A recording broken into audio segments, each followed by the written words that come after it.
Man tev ir viens jautājums. Cik daudz reižu tu 31. decembrī esi rakstījis savus jaunos mērķus un solījis sev visu izmainīt? Es esmu pārliecināta, ka nedēļa pēc jaunā gada no tavas motivācijas nekas nepaliek. Un mēnesi aiz mēneša tu saproti, ka tu attālinies no savu mērķu un tu neko neesi sasniedzis. Un tā katru gadu. Nepārdzīvo.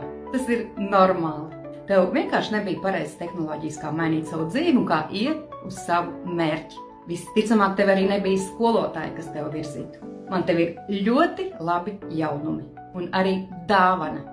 Jau rīt, 18. decembrī, 2019. notiks super treniņš, kurā es tev pastāstīšu, kā padarīt nākošo 25. gadu par vislabāko gadu tavā dzīvē.